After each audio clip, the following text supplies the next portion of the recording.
मेरी सासू माँ। सास और बहू की दिल छू लेने वाली कहानी।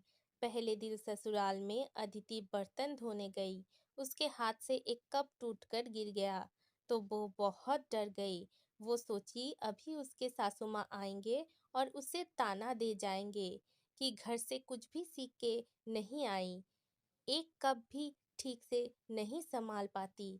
ये सब सोचते सोचते उसके सासू माँ आ गई और आकर देखा कि कप टूटा पड़ा हुआ है।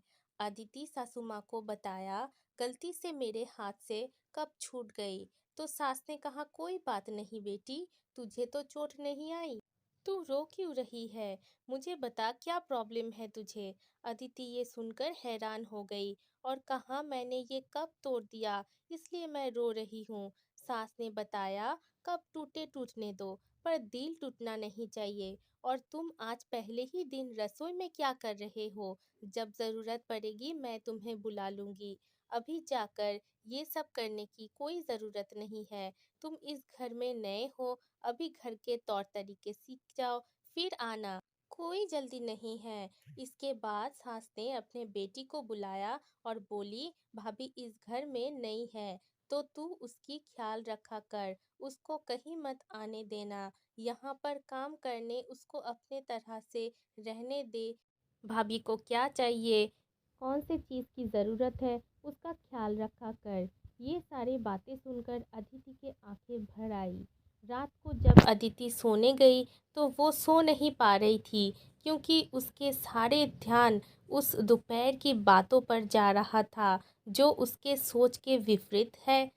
उसने सोचा, अगर सासू माँ की जगह उसकी अपनी माँ होती तो दो चार बातें तो सुना ही देती एक कप टूटने पर। क्योंकि उसको याद है, जब उसके बड़े भाई की शादी हुई और नई भाभी घर में आई तो माँ ने उसे एडजस्ट करने का कोई टाइम नहीं दिया। अगले ही दिन उसे रसोई घर में बुला लिया और बर्तन भी मांजने के लिए बोला। कोई भी टाइम नहीं दिया कि वो नए परिवार में, नए घर में एडजस्ट कर सके, अपने मायके को भूल के इस घर के लोगों को अपना बना सके। थोड़ी देर बाद उसने अपने माँ को फ़ोन किया, तब रात के 2 बज रहे थे। उसके माँ ने फ़ोन उठाया और कहा, क्या हुआ बेटी, कोई परेशानी तो नहीं है? बर्तन मांजने के समय उसके हाथ से एक कप गिर गया। उसकी माँ फ़ोन की उस तरफ से उसकी पूरे बात ही नहीं सुनी। उसके बात को काट के वो बोलने लगी, तेरी सासू माँ ने तुझे ताना दिया, बातें सुनाया और तू चुप तो नहीं रही ना? तू भी उनको दो चार बातें सुनाकर ही आई ना?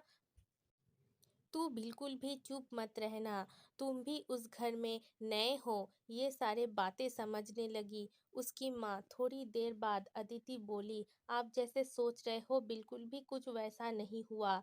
मैं जब कप तोड़ दिया, इस घर के माँ ने मुझे कहा कि मुझे तो कोई चोट नहीं आई और मुझे ये सारे चीज़ें करने की भी कोई ज़रूरत नहीं, और मेरी ख्याल भी रखती है बहुत, कोई भी ताने नहीं सुनाती है और मुझे कहा कि मैं थोड़ा-सा टाइम लूँ इस घर में एडजस्ट करने के लिए, और मुझे अपने बेटी की तरह ही ध्यान रखती है। मेरे हर ज़रूरत की, मेरी खाने-पीने की, हर तरफ उनका ध्यान है। वो मुझे काम के लिए ताना नहीं देती है। आपकी व्यवहार की वजह से भाभी और भैया अभी अलग-अलग रहने लगे। भैया भाभी को लेकर बाहर घूमने जाते थे तो आपको बुरा लगता था, पर यहाँ पर मेरी मम्मी जी, यानी कि मेरी सासू माँ, हर शाम को अपने बेटे को बोलते हैं कि बहू को कहीं से घुमा के ला। ये सारी बातें सुनकर अदिति की माँ चुप हो जाती है और अपने गलती के एहसास करती है।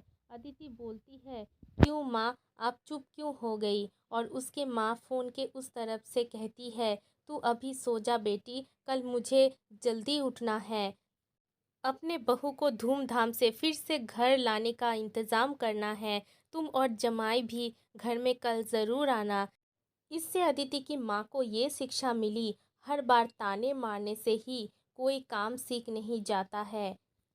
बर्तन टूट सकते हैं पर रिश्ते नहीं टूटना चाहिए। आप अपने व्यवहार से, प्यार से रिश्तों को जोड़ सकते हैं।